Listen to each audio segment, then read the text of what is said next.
to welcome you for our next session. It's a very magnificent and eminent session on the marvels of Kalinga, unknown tales of cultural heritage, the untold stories of Kalinga heritage. The name Kalinga of the region is derived from a tribe of the same name.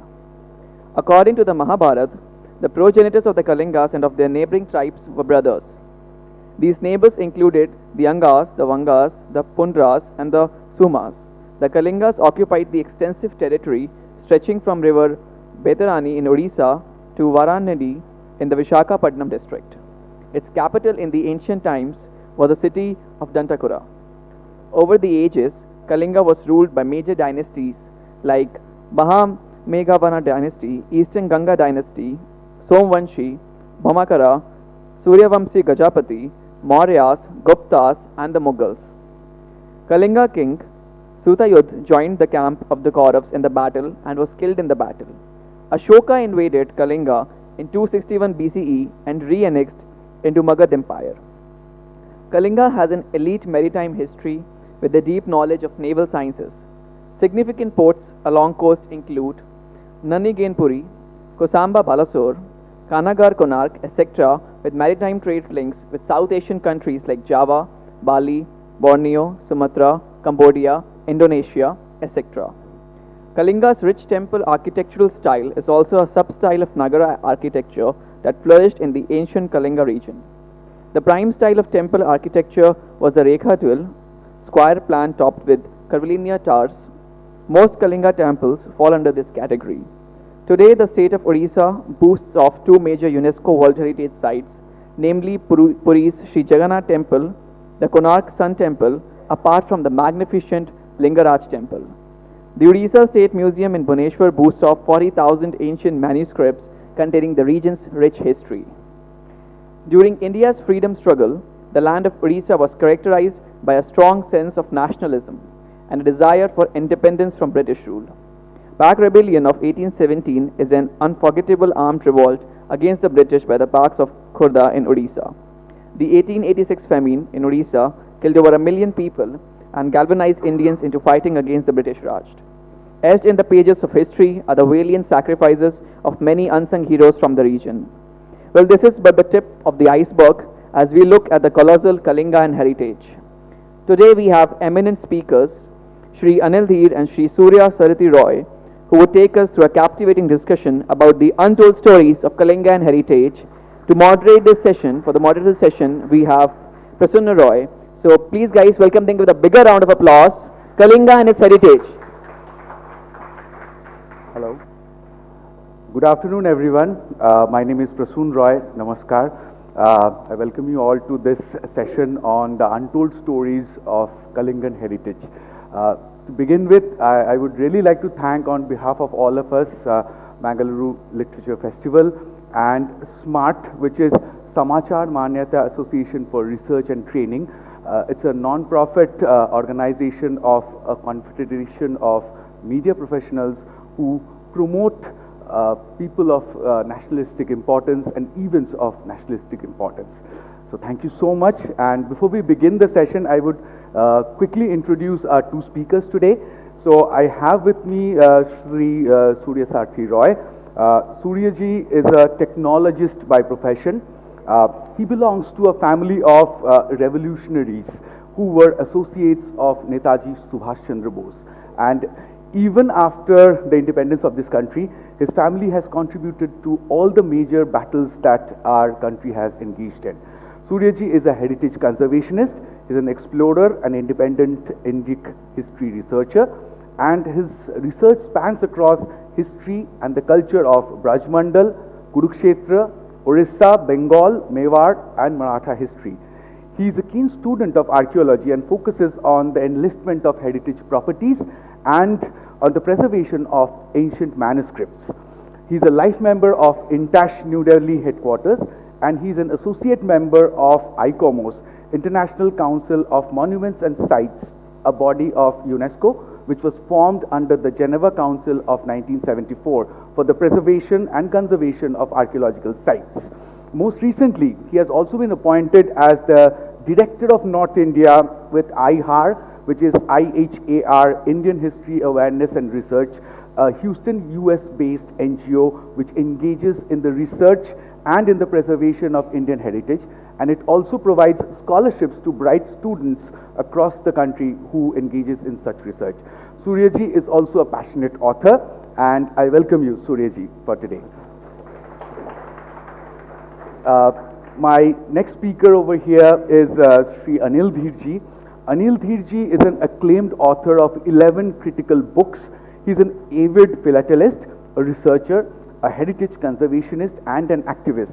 He is an erudite scholar of English literature, history, anthropology, sociology, and he masters the knowledge of Indian culture and heritage while he walked the offbeat road to study the marvels of unwritten history. He has worked among tribal folks and the fishermen folks of Orissa and discovered many unknown facts about the land. He's also done an extensive research on the veterans of the Indian National Army. He's a life member and convener Bhubaneswar chapter of INTASH, and he has coordinated several projects across Orissa. He also undertook the Jagannath Sarak Yatra, in which he travelled on a bullock cart from Kolkata to Puri to retrace the ancient Jagannath Sarak. He is also a convener. That's really commendable. He is also a convener of the East India operations of IHAR, which I just told you, IHAR, the US-based NGO. So, welcome, Anil ji. So, quickly we would get on into the questions for today's session, as we really want to listen to the untold histories of Kalinga. And to begin with, my first question is to you, Surya ji. We all know that Sri Jagannath stands as the state deity from the 13th century. But we also know that there has been several invasions across the timeline into the Kalingan region. But the legend of Sri Jagannath has remained strong, and it still does so. So can you tell us how this has been possible? Hello? Yeah. So thank you for that wonderful question, Prasun. So basically, before I start to speak on Jagannath culture or Sri Jagannath as a state deity, I would like to you people to understand what is Bharat.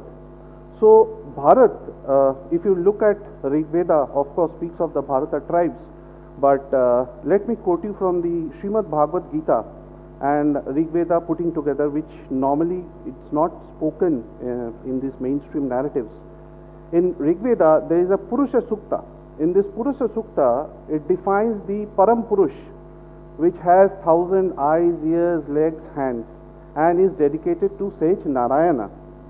And similarly, in Srimad Bhagavad Gita, by Krishna Daipan Vedavyas, is also speaks of the Vishwarupam, where Krishna displays his Vishwarupam with again the same 1,000 eyes, ears, hands, etc. So we see a very close similarity. The second anecdote that I would like you people to see and understand is from this slide, and I have purposely put this slide into it because from Bharat we are coming to Kalinga.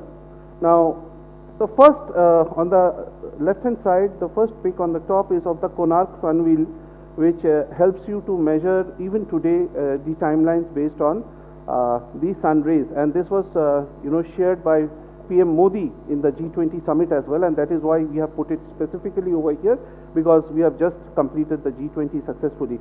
The next one is down below is the Hathi Gumfa cave, cave number 17 in Udaygiri, on the outskirts of Bhubaneswar town. It holds the famous and legendary Hathi Gumfa inscription, which also speaks of Bharat.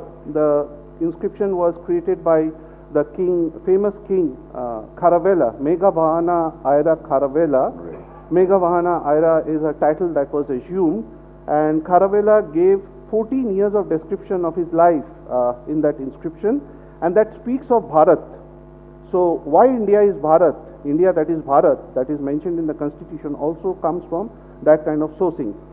The third is, we also speak of today of Nari Shakti, but why we speak of women empowerment? We were speaking of women empowerment and wokeism in the morning, but we never had women empowerment especially separately called out. We had our Kalingan female warriors riding those battle horses, the stallions, which were themselves killing machines, right from 12th century. This is from the Brahmeshwara temple in Bhubaneswar city, and this temple is between 11th to 12th century. So presumably even in 11th to 12th centuries we had the female warriors going in combat roles. And third is, the fourth picture is of a war elephant. Now this is very important, and I want you people to understand one thing. Many of you must have heard about the Chaturangi Sena. In Mahabharata, you have read about the Akshani. In Akshani, 11 Akshani and Kauravas, 7 Akshani and Pandavas. What was the Akshani Sena? So Akshani Sena are the Chaturangi Sena, where you have the cavalry, you have the chariots, you have the infantry, and then you have the elephants coming in. And these elephants were the killing machines, again, war elephants. And that is what is showcased over here. Look at the elephant picking up a soldier and is going to crush him under his feet. So, and because of these elephants, Alexander ran away. Alexander faced around 800 elephants, war elephants, in the battle of Hydaspes with Porus. But he was so frightened, his soldiers were so frightened when they heard that Mahapadma Nanda, the then Mauryan ruler, had an army of almost 100,000 elephants, war elephants. And incidentally, since under Mahapadma Nanda, Kalinga was a vassal state at that point of time. Right. And the primary supplier of these war elephants to Nanda army was the Kalingan elephants. And this is from this Kalingan elephants, the term Gajapati, which is used in Orissa to identify the king of, all the vassal kings, the head of all the vassal kings, the title of Gajapati comes in. It's very similar to the title of Maharana, which is used in Mewar. Okay, Maharana Pratap, Maharana Kumbha, Maharana Sangha. So it's a similar thing. And the other similarity between Mewar and Kalinga is both act as diwans of the state deity. So for the Sisodias of Mewar, it was Eklingji, where they used to act as the diwan. Similarly here, the Gajapati, even today, acts as a diwan of Jagannath Mahaprabhu. So that's where we are coming from. And now to answer to your question, Prasun, how did we survive? So Indian history is distorted, full of willful omissions, we all know that. But what we don't know is, Somnath temple was invaded for 17 times, that's what we are taught. Although Sitaram Goel and Ram Gopal Mishra goes on to explaining very clearly with evidences that it was actually 12 times, not 17 times. But how many of us are aware that Jagannath temple is the only temple in Bharat which was invaded 18 times? This current structure that you see standing even today, it has been invaded 18 times. The deity has been taken away in exile. I will touch upon that briefly. 18 times. And we are not taught of it. How did it survive? Now, let me tell you a brief about on this flight of deities or the exile of the deities. Now, in Bharat, there are two regions which are specifically impacted by these Islamic invasions. One is Vrajmandal, the other one is Kalinga. And in Vrajmandal, in 1670, 1669, to be more specific, between 1664 to 1670, these 7 years, Alamgir Aurangzeb goes after all Hindu sites in a spate of rage, from Kashi to Kalinga. Even Jagannath was not spared. How he survived, that was a separate story. But during this time, Vrajmandal was attacked, and a single farman was used to take down all the temples of Vraj. And when I say Vraj, it means Gokul, Vrindavan, Mathura, Vatsana, all that, Chaurasi crores Vraj. Now, all these deities of Vrindavan, which were actually sculpted by Vajranav, the great grandson of Krishna, as per Srimad Bhagavad Purana or Harivamsha, they flew. They flew, some went to MP, some went to Orissa, some went to, the majority of them went to Rajasthan.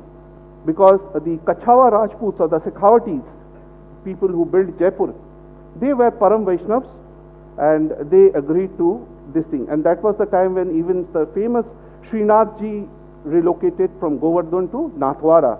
And 40,000 Rajputs laid down their lives to protect Srinathji at the Battle of Nathwara with Aurangzeb. Now, similarly, Sri Jagannath, every time he was invaded, you know, the chronicles start from Madalapaji, which is the temple chronicle, goes into exile. He goes into exile with the help of his servitors, Sevaits, the kings, and he travels through jungles, hills, on boats, very hostile terrain. Sometimes he is hidden under the soil in caves or in jungles. And all these, each of these movements actually lasted for few 100 years or 50 years, 60 years, and these were the times when even the Rath Yatra was not taking place. The temple was also closed. And imagine the kind of resilience, the courage, the sacrifice that our ancestors have gone through to protect these deities is astounding. If Jagannath, the Brahma Padarth of Jagannath, how it was saved from the biggest invasion was by the Bengal Sultanate, Suleiman Karnani, his commander, Kala Pahar. Many say he's an Afghan, many say he was a Hindu Bengali, you know, later on he, in fit of rage, he did all that stuff. But famous historian R.C. Mazumdar lays down that he was an Afghan Pashtun. Now, what is important here, Kala Pahar's invasion was the biggest of, the most damaging of that lot. It kind of took down many of the structural portions in the temple. It took down the Kalpavat, it was burnt. Just like the Bodh Gayatri, it was also burnt. So today, whatever you see in the Bodh Gayatri or even the Kalpavat in the Jagannath temples are grown from the saplings. Now, what is important here to understand is the event which transpired. I'm just quoting one incident to how it survived so that you people understand.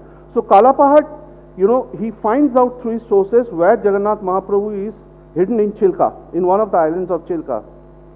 There are some 16 to 17 islands in phases where he was being hidden over all these years, 900 years. And some of the places have temples erected in 6 months' time. Kujang, Saranasiketa. He finds out, he goes there, he digs out the deities, and he takes them to the Ganges river, Ganga Mata, and he burns them and throws it to the river. There is a devotee, a Vaishnav, by the name of Bishir Mohanty. He follows the deities downstream. And when the deities come close to the shore, the half-burnt deities, he retrieves them, he takes out the Brahma Padarth and puts it in a mridanga. And, you know, in order to hide it from the Islamic forces.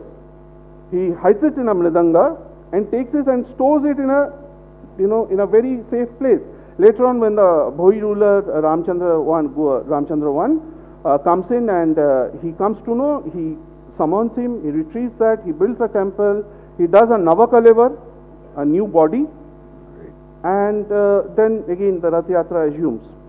But this is just one anecdote I mentioned, but at the same time, you know, there has been incidences where a Hindu Rajput ruler has also attacked the temple and looted it. Kesodas Maru, a Rajput king, attacked the temple during the Rath Yatra, burned down the Raths, looted the temple and went back. This is one incident. The second incident is of, you have all heard about Raja Todarmal, Akbar's 9 gems, right? Right. Todarmal's son, Kalyanmal, in order to please his Mughal emperor Jahangir, he attacks the temple twice. The first time he loots it, second time he is beaten back. But he does it. So there are stories which are not told, and history is all about putting them in the right perspective. That's how I personally take. And this is how our deities have been saved. And that is wonderful, like throughout the tides of time, how it has... Just take one more minute, just to tell you people one story from Braj in this context. The story of Govind Dev Ji. Now Govind Dev Ji is considered as the Maharaja of Braj Mandal. Why? Because when the Murti or the Vigraha was sculpted, his face resembled that of Devki Putra Krishna. Now that was the prime reason for that. And he is the Ishta of the Gauriya Vaishnavas. Now Govind Dev Ji, when he is taken away, it takes a staggering 44 years to reach from Braj Mandal to Jaipur.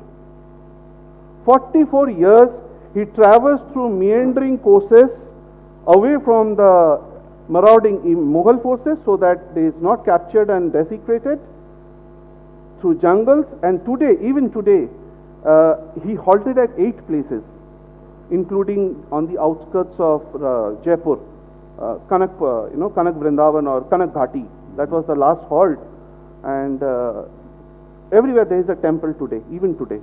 The temples were built to, for his puja and aradhana.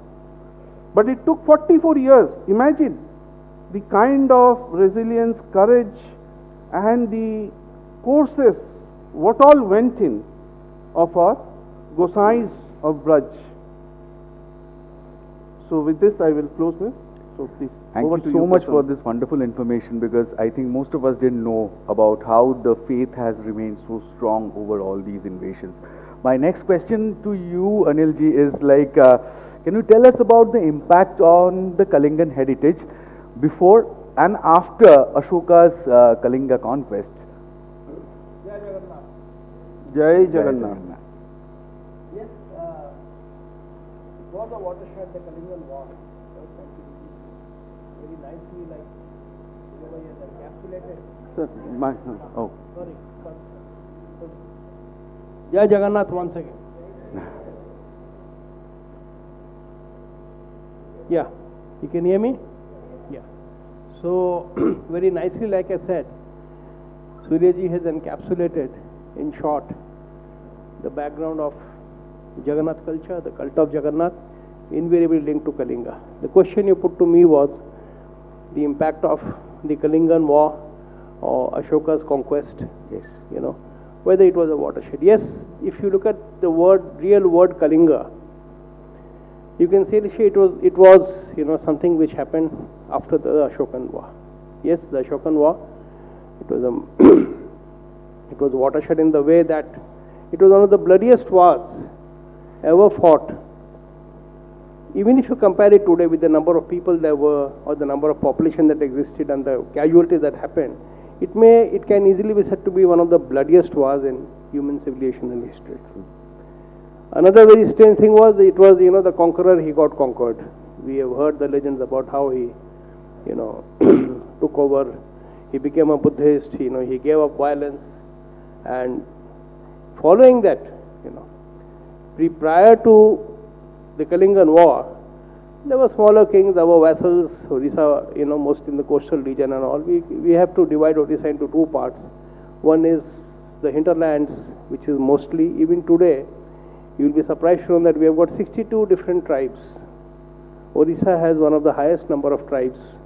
And out of these 30 PGVT, the primitive group of tribes, who still, up to a certain extent, have adopted primitive ways, So it's not that they don't have a history and the history only belongs to what was recorded. But yes, after the Kalingan War, after the transformation, there were 2 epochal things which happened. One was Buddhism.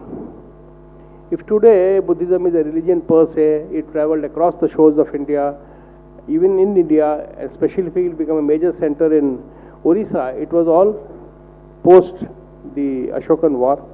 What happened, and for the next 500-600 years, until Adi Sankara went in the 8th century, and once again the transformation happened in the Puri and all. But yes, all the 3 Indic religions,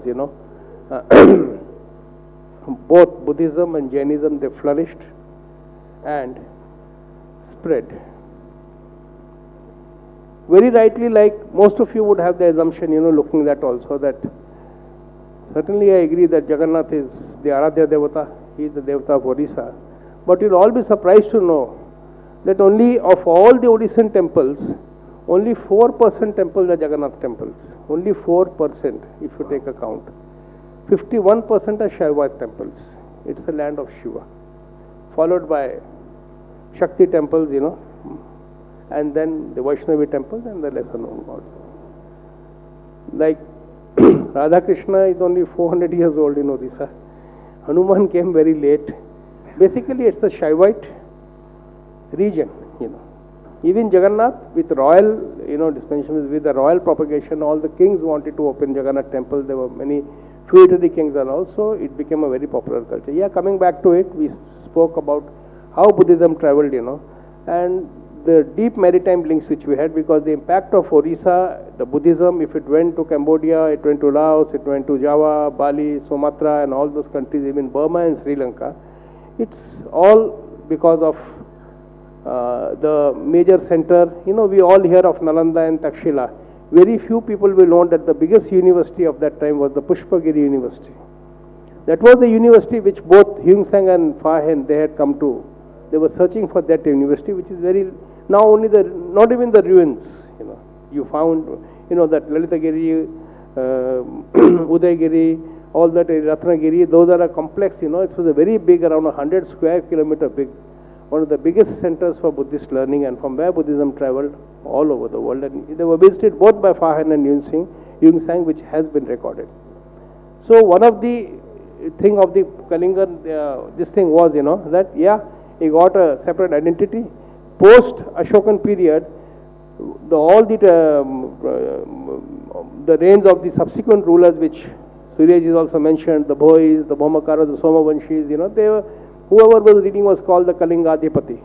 And the territory was mainly between the Mahanadi and the Godavari, even though for a certain period some of the kings had really expanded the empire, they had even come as far as Karnataka. Even present day, we are doing a survey, we find evidence of Orissan art, architecture, of temple structure. Karnataka is very evident, but Tamil Nadu, present day Telangana, Andhra Pradesh, even Maharashtra, So the extent of the Kalingan Empire, once again, like you write that, the best known secret, much has not been written, much has not been discussed. But yes, like in the introduction you heard, unique, marvelous temples, some of them which still today, in spite of all the scientific studies and all, there are some, you can say, riddles which just can't be solved, how a 40-ton Mukhasala, or the 40-ton, the top of the temple, what they call it, how it was transported up there, 60 meters, 70 meters to a height. The Orissan temples are unique is because they have no binding, there was no cement or no plaster or anything used. It was by sheer geometry, sheer gravity, sheer stone over stone. And mind you, all this was surpassed by one of the heaviest stones. The Mukhashala is a single piece block on most of the major temples, including the Lingaraj, including the Konark temple, including the Puri temple, which weighs 35 to 40 tons. How that was dragged up? They say there was a ramp, there was a spiral case which was built.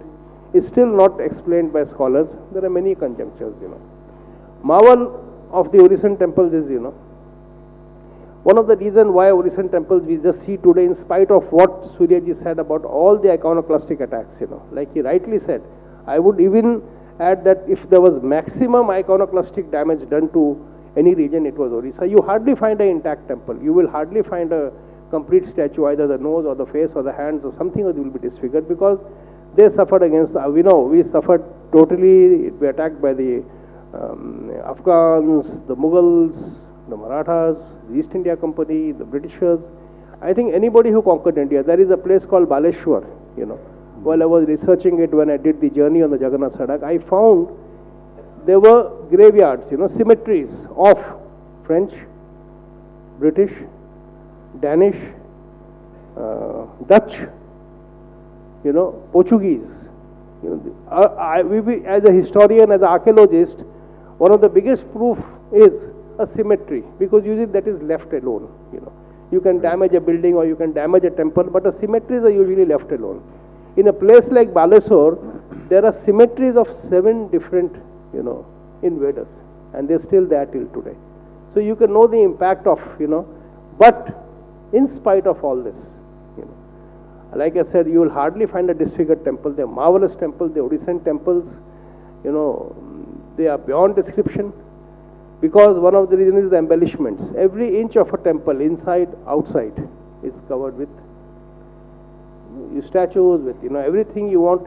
Even a small child you can take to a temple and you can tell him the story of the crocodile and the monkey, but the Jataka tales or the Panchatantra, you read like a comic book.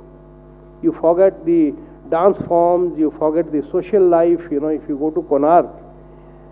I say, like they say, when you read Dickens is the social history of the times. The Orissan temples are a written history of the times which they evolved. 700, 800 years, and this we call evidential history. More than that, I know every region is proud of its history. What I can say about what little I know about archaeology and history is evidential history. In historiography, a lot of things is, I won't say it's fables, but they are legends which are passed on and on. He said 40,000 palm leaf manuscripts, 40,000. They are lying in the Orissa State Library. And, normally when we talk of a palm leaf manuscript, we think that, religious hoga, Bhagavat hoga, all that. No. If to astronomy till zoology, every subject under the sun, and illuminated. What is an illuminated palm leaf manuscript? There are drawings in color. There are manuscripts on butterflies. There are manuscripts on birds. There are manuscripts. Even a zoologist can need so, and it's knowledge 2,000 years, 1,500 years old, which is still existing. They have digitized it. We don't know. There is mathematics. There is temple art. There is boat building. Every subject under the sun, I'll say, which is there today. 40,000 manuscripts, out of which quite a few. A few years ago, Baba Ramdev called me to Dehradun. He said that, I am compiling a very big, Acharya Balkrishnan ji, we are compiling a very big encyclopedia on all the medicinal, Ayurveda mentioned in the palm leaf manuscripts of all the regions which have Assam, Orissa, Bengal. One of the reasons is, these are the regions. So, Orissa may be aapke 1700-1800 hai, and I'm not getting hold of them. Can you help me? So, we went back to the Bhubaneswar. There were 1,800, out of this 40,000, 1,800 were palm leaf manuscripts on Ayurvedic medicines. And some of them are very surprising. We got it digitized. I sent it to him. He is now getting it translated into, he's going to a voluminous book, which will be there in Sanskrit and Oriya and whatever language it is there, What I say is this is knowledge that's locked in. Yes, you also mentioned in the introduction about the different types of temples and how they influenced, we have got temples of 3 types, I think if the Orissan temples encapsulate the entire temples of India, somehow or the other, I will, not be chauvinistic and say that, people borrowed from Orissa. Maybe we borrowed the Nagara style also, but every temple style that exists, is there. And for the marvel, I'll tell you, just now you were telling, like, we have got about 70 ASI protected monuments, 70. Around 120 monuments are protected by the state archaeology. And we've got a World Heritage Sites of Konark. So, roughly 218. So, 300 monuments of Orissa are recognized by either the center or the state government, and they are, they are supposed to be looked. I won't say they are very well maintained and conserved and all, But in the course of the last 12 years, while working with Intact, I did a lot of projects, Till today, in the 12 years, we have already documented, listed, photographed, status reports of 6,500 temples. We have already done it. And we are still counting because this is only 17 districts. I have 13 more districts to go. I have a question on this to you, sir. I'll ask you that. So, next question. you can imagine we have a problem of plenty.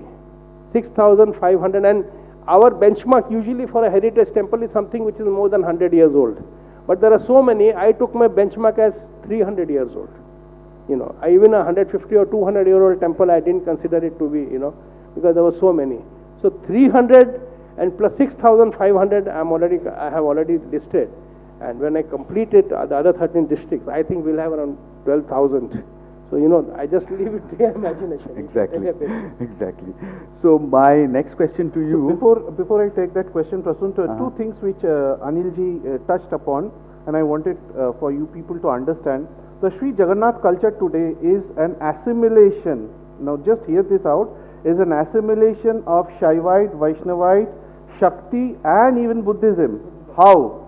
The Vaishnavs sees Sri Krishna in Jagannath. The Shaivites see the Bhairav in Sri Jagannath. And the Shaktis, it is itself a Satipeeth. The Shakti sees Ma Devi, in Subhadrama. And the Buddhists, interestingly, see the Buddha's relics. The Buddhists claim that the Brahma Padarth is nothing but Buddha's relics.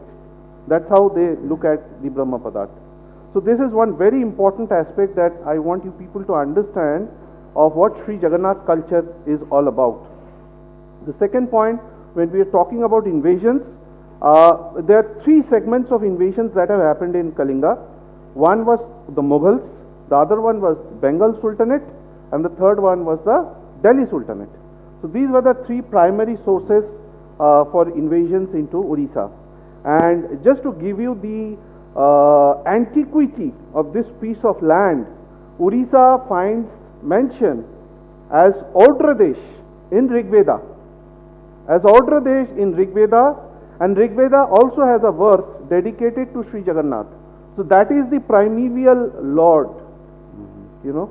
So I'm specifically sharing all these informations with you people so that all of you can make the most out of this session and you people are enriched with this information of Bharat. Yes, let's go to the next question. Great. You were talking about the narrative in the current context.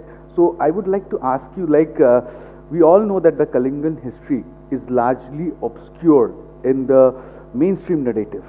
So what do you have to say about that? And what are the willful omissions that you see in it? Okay. So we spoke, Anilji spoke about the antiquity of the temples of the UNESCO World Heritage Sites. Right. So tell me something, you know, it's a thing to ponder upon.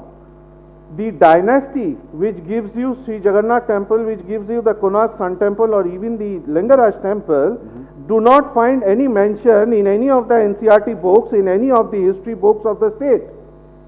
Yeah, that's what I'm trying to ask you. Yeah, that's what I'm trying to explain. So that's what kind of history are we learning? The only reference comes as Konark Sun temple, built by Langula Narasimha Deva, but the dynasty he speaks of, the Eastern Ganga dynasty, is nothing is being spoken of. Even today, the manuscripts or inscription of the Eastern Ganga dynasty is found far east, far down south in Telangana, Andhra, or even as far as, even Karnataka. In one of my expeditions that I went only last year around August, I specifically had gone in as a part of my research in the ancient Malwa in MP, which is also one of my research areas. So ancient Malwa, I'm sure all of you have heard of Parshuram. So how does Parshuram gets his name? From his parachute. From his parachute given by Shiva. Parshuram had annihilated Kartivira Sahasra Arjun at, who was the king of, any idea? Correct. Excellent. So Mahishmati is current day Maheshwar, from where Maharani Ahilyabai Holkar ruled. So in Mahishmati, in ancient Mahishmati, there is a site called Sahasradhara outside the city. And that is the place where Kartivira Sahasra Arjun, out of his pride, had tried to hold Ma Narmada with his 1,000 hands. That is the same site where he fought with Ravana. So in that ancient site, when I was doing the site survey, I stumbled upon our ruins which the local villagers are maintaining. Anilji of course knows, I shared with him. They have painted the Shiva Shakti, Vigrahas and the Ganesha Vigrahas in orange color. That's how I was able to make out that there must be some temple ruins over there. I walked up, it was on the banks of Narmada, and I was utterly shocked to find out that it is a temple ruin of a Kalingan architectural style, where the top is the Amlaka, they call it the Amalaka, that is lying there. And then I could recall that around 4th century, 5th century, 6th century, when the Kalingan kings were fighting the Kalachuris, who were from that regions, that they have forayed into that region, and that is the time, I'm sure, when they have built those temples. It's something like Sadasiv Rao Bhau making lot of temples in the Kurukshetra region when he's camping there for the third battle of Panipat, because he was carrying almost 50,000 entourage of devotees with him. So now the fact is, coming back to that point, that the Eastern Ganga dynasty is omitted. We don't speak of the famous king who should be termed as the Samudragupta of modern times, Gajapati Kapilendra Dev Rautre. from the Eastern Ganga dynasty, from the Gajapati dynasty, Suryavanshi Gajapati dynasty. And then we don't speak about the exploit of the Somavanshi or the Bhaumakaras, who have contributed so much. And we don't speak about their marital alliance with the Kalachuris or even with Krishna Deva Raya. So these important aspects, the joining links of Indian history, are very nicely and very selectively being omitted out. A willful omission, I would say. Although they were highlighted by historians like R.P. Mahapatra, K.C. Panigrahi, to name a few, or even R.C. Mazumdar, but it never appeared. So, and I'm still trying to understand how much of that is NCRT in it, as per the new NEP, is going to implement. I'm still trying to find out. I don't have a clear clarity. Probably I'll have to find file an RTI for that. So that's where we are. Okay. Okay. So very quickly, sir, because we need to keep some time for the Q&A also, I would just like to ask you, when we look around the current state of affairs, Kalingan heritage is at the crossroads, and if you look at the highest number of temple thefts, recorded and unrecorded, has been in the Kalingan region, and also the damage done by the iconoclasts. So what do you think are the authorities like the ASI and all are doing about it? Very quickly, sir, before we get on to the numbers. I gave you the numbers. When I said the 6,500 which I have listed, and I expect to list 6,000 more. So basically I just call it's the problem of plenty. And then once again, when you shift, very easily we can say, yes, I kuch nahi karta hai. What is the state archaeology doing with such a huge amount of this thing, like we have one of the few constitutions in the country where when we say hamara fundamental right hai, sarkar nahi karta hai. Article 50 also envisages the fundamental duties, out of which our first duty is that every citizen has the fundamental duty to protect the heritage of its country. All of us, So if it's not a joint effort, if we have 12,000, temples which are more than 300 years, like I told you, recently I did the Mahanadi survey. I found 63 temples which were in the middle of the river. Usually Shaiva temples are built on the river banks, and this river is a very volatile river, it changed courses, so, the river meandered. So this temple is now in the middle. Out of the 63, 40 were still intact. We use scuba gear, the temples are still standing. Some have collapsed, some have fallen down, some have lent. And we requested the ASI that at least you do salvage archaeology for one single one as a test case, as a model. Because with modern technology, you can just cut up a temple and put it there. They did it to the Abu Simbel temple in Aswan 50 years ago. Even the the Archaeological Survey of India in the Nagarjuna Sagar dam, they had done 2 temples translated. So we requested them that at least, you talked of the maritime tradition, from old British Admiralty maps, I have got exact pinpoint where about 150 shipwrecks are there off the coast of Orissa. It's a very volatile coast, you get cyclones and all. So many ships used to sink there. So the Admiralty charts have 150 marked spots where ships, that time latitude longitude may be 100 meters or 200 meters here and there. We haven't got pinpoint accuracy. We ask them do one marine, what happens in Europe and America, they give it to private companies that you do the salvage, whatever comes 50-50. I told if the government doesn't have the money, you do it. And all of them have bullion, mind you, because that time trade was only in gold and silver. So it's not that those, wrecks are just like that. 150 are marked. There may be 1,000, but we haven't even excavated one single marine. And we say we have a rich maritime tradition. We haven't even done salvage archaeology of one single one. Yes, now the whole pressing thing is the temple thefts, Every single day, if you open a newspaper in Bhubaneswar or in Orissa, whether it's the vernacular or the English paper, you will find of temple thefts. The Ashtadhatu temple images, Ashtadhatu, now nobody even knows how to make them. 80% have been stolen. Most of the Jaina images have been stolen. Rich Buddhists. What happened? There is a thriving trade in, sending the statues, stone statues, they export it to temples and all. Right. So what these crooked people do is, when that container goes with 40 new statues, they put this, you can't just smuggle a statue weighing a quintal or 2 quintal outside the country by plane or something. The centers for these stolen statues is Singapore and Hong Kong. There is no way you can carry it. So what they do is, they are racketeers, when the new statues go, they put these old statues, 3 or 4 of them, and mind you, these are big statues. We write to the government time and again that, you have recognized qualified persons to inspect each container, because the container is sealed there and it's not open. and basically, you know, vandalism, salvage, and I just say you just cannot look after so many temples, you know. The government will do nothing else if there are 12,000 temples. Every citizen has a responsibility, but yes, like I'll tell you, we detected 850 statues which were recovered by the police, which are lying in the police malkhanas, in the court property, some in the collectorates, you know. They don't know where to return it to. Kahan se chori hua yahi nahi malum.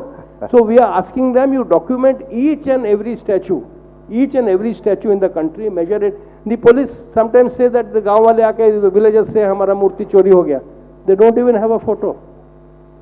You know, how can you really trace it? So we did a mission where we, as much as we can, anything, any removable statue, we, you know, photograph it, we measure the dimension, the state of it, you know, the vital we write it. But we are asking the government to go on a missionary mode and document each and every, because there's all over the country, there are thousands which have been recovered, but where they were stolen from is also not known. So this way it will be a big erosion, you know. And last thing I'll just say the point is, archaeological, you know, we are not doing any excavations. Personally, in my travels, I have come across at least 50 spots where there are surface finds. You don't even have to dig. So imagine when you're finding things on the surface, niche mein kya hoga? And the Archaeological Survey of India, accepting maybe 1 or 2 excavations, and wherever they dig, the thumb rule of archaeology is, you know, you always don't strike gold. Many a time you just excavate and find nothing. But wherever they have dug, they have made excavations, they have found more than what was expected, you know. Hardly any excavation. There are 8 universities which have archaeology courses. They don't even take the students out on excavation, you know. And in the end, I will say, if proper archaeological studies are done in Odisha, you will have to rewrite not only Indian history, or you have to rewrite civilizational history. The history, the archaeological evidences there are older than Abyssinia, Greece, and, you know, Mohenjo-daro, Harappa, and, you know, Mesopotamia and all that. We know that because recently excavation was done by carbon dating. They found it was 3,500 years at advanced civilization in the Prachi Valley. So this, you know, is something which the government, they should take interest. This heritage which we are losing day by day, it's not something which is going to come back. Thank you so much. Just I'll take 2 minutes. I want to show you something, since he mentioned on the antiquity of this thing, which people will not know. This is the Neela Chakra. This is called the Neela Chakra, which is atop the Kalash of the Sri Jagannath temple. But you know what these spikes are? These are not the Sudarshan Chakra spikes. This is a creature. This is a mythical creature. I'm saying mythical for the time being. This is called Navagunjar. Nava means 9, Gunjar is animals, and a combination of 9 animals. So where does Navagunjar comes from? Navagunjar comes from Sarala Dase's Uriya Mahabharat, in where Sri Krishna, as a part of his Vishwarupam, appears in front of Arjuna in the form of 9 animals. And Navagunjar is found everywhere in Odisha in forms of Patachitra, wall paintings, murals, everywhere it is there. Now surprisingly, as a part of my research findings, what I find, Navagunjar, apart from getting a mention in Sarala Dasa's Uriya Mahabharat, which is in 15th century, the Jagannath temple comes up in 12th century, or between 12th to 13th century, 250 years ahead, right? But coins coming out from Dwarika, the Harappan coins coming out from Dwarika has this creature. Now the question is, what I figured out is the trade route from which the seals have reached from Dwarka to Kalinga. Right. But the question is, how did Dwarika get these features? I am still trying to understand from Harivansha, from Harivansh Puran, which gives you the genealogies of the Vrishni and the Vrishni clan of Yadavas, from which Krishna came, and of course the Srimad Bhagavatam or even Mahabharata. So this is the antiquity of this land. This is the connection with Mahabharata. This is the connection from Ramayana. Even Sri Ram, when he traveled in his exile, he came to Puri and Konark, and there are 2 temples, Shiva temples, which were built. Tomorrow we are inaugurating Sri Ram temple, right? Right. So Sri Ram used to do Shiva worship, Shiva Archana every day morning. And when in Beleshwar, in front of Konark, he was unable to find a Shiva Lingam, so the villagers gave him a bale, a fruit, through which he created a lingam and worshipped it, which is known as Beleshwar Mahadev even today. And in the town of Puri, he went into a Sabarpalli, stayed in a Sabarpalli, where the Sabarpalli gave him a locky, bottle guard. He built a lingam from that, erected a lingam from that, which came to be known as Lokinath, and now it is known as Loknath. And Loknath Mahadev is an embodiment of Bhimsen of the Panch Pandavas. So if Krishna is there in Krishna, Jagannath, the Pandavas cannot be far away. So all of them are there in Puri in the form of Panchashambhus. But look at the connection from the Ramayana times. I specifically picked up this anecdote because tomorrow we are going to inaugurate the Rama temple in Ayodhya. And I wanted to know, I wanted to share this information with you people to explain the connection with Ramayana, Mahabharata and Rig Veda to this ancient piece of land. Thank you. Thank you, sir. Thank you, everyone. So this is a wonderful session that we had with both our speakers. There's a lot that they have to speak, and if you want to, if you have any questions, they are there available in the author's lounge, because we have already crossed the time limit. So they would be available for questions that way. But can we take one or two questions? I'm really sorry. We'll take the questions in the... So we will take it at the author's lounge over there. Okay, sure. Thank you. But before we even go, we have an announcement actually, just because this was an amazing session that connects history, spirituality and a lot more. We have a small Shiv Struti presentation. I have written this Shiv Stotram and I hope all of you would like it. So, and I also hope this connects with all of you spiritually. So, if I would request the speakers if they can sit and lick it. I hope no, all of we you, should stand. Of We course, should not yeah. sit. I'm sorry, I'm not unable to take out.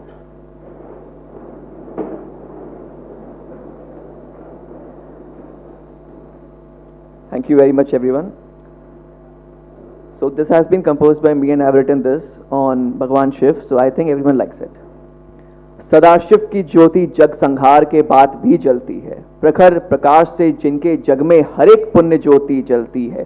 कोटि कोटि नमन मेरा आशुतोष शिव को, जिनकी जटाओं से भागीरथी को अपनी राह मिलती है। शशांक लिए अपना सारा तेज जिनके शीश पर विराजमान है, नागराज वासुकी जिनके गले का हार है। शत शत नमन मेरा नीलकंठेश्वर को, जिनके कंठ में कालकूट का गरल भी रुक जाता है। एक संकेत पर पवन प्रवाह और तीनों मुट्ठी में काल रुक जाता है। डमरू ध्वनि से जिनकी सकल संसार चलता है, नाम जप से जिनके मेरा भी श्वास चलता है। बारंबार नमन शंकर को, जिनका जप भूखा कण कण करता है। जिस देह को आत्मा छोड़ चली उस सिंह का चीर है। रेशम के लिए क्यों किसी जीवित जीव का सुख है, नाम जिनका स्वयं राम का भी आधार है। जिनको स्वयं भी सबसे प्रिय नाम राम है, रुद्र अवतार भी तो जिनका श्री हनुमान है। कोटि कोटि नमन मेरा त्रिलोकी नाथ को, संपूर्ण संसार का जो आधार है। तृप्त नेत्र इनका न्याय का धार है। शत शत नमन मेरा भोलेनाथ को, जिनके हृदय में करुणा दया का सिंध है। जिनके आभूषण दहन दे की राख है। जग कल्याण हेतु अतुलनीय जिनका त्याग है, वही तो योगियों के योगी योगी धीराज आदि योगी हैं। अष्ट सिद्धियों के दाता रूप जिनका नटराज है। वो अजन्मे अविनाशी हैं जिनका न आदि न अंत है। चरणों में सृष्टि के जिनके आदि सृजन है। कोटि कोटि नमन मेरा पशुपति नाथ को, झुके शीश झुकाए जिनके समक्ष पशु पक्षी खड़े हैं। जोड़ खड़े हाथ सब और असुर नश्वर मनुष्य जाति खड़े हैं। शत शत नमन मेरा भोलेनाथ को, जो पंचभूतों के नाथ हैं। अपने भक्तों के प्रिय भोलेनाथ हैं। जिनमें समस्त धाम तीर्थ का पुण्य फूलता है। जिनके समक्ष झुकाए शीश सुरजाति खड़ी है। ध्यान में लीन जिनके दैत्य दानव असुर जाति खड़ी है। चर जीव जीवित मृत सब में इनका वास है। ऐसे दया निदान को हमारा बारंबार प्रणाम है। ओम नमः शिवाय। So let us say Om Namo Parvate Pataye Har Har Mahadev. Om Namo Parvate Pataye Har Har Mahadev.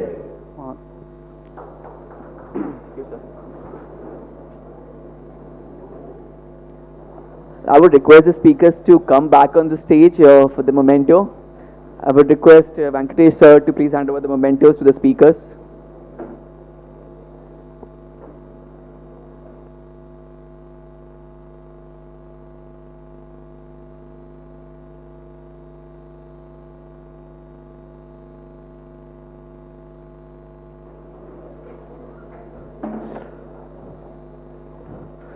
ಧನ್ಯವಾದಗಳು ಸೂರ್ಯ ರಾಯ್, ಅನಿಲ್ ಧೀರ್ ಹಾಗೂ ಪ್ರಸನ್ ರಾಯ್ ಅವರಿಗೆ. ಈಗ ಮುಂದಿನ ಅವಧಿ ಕಥಾ ಸಮಯ ನಡೆಸಿಕೊಡ್ಲಿಕ್ಕಿದ್ದಾರೆ ಜೋಗಿ ಸರ್ ಹಾಗೂ ಶ್ರೀಧರ್ ಬಳಗಾರ್ ಸರ್.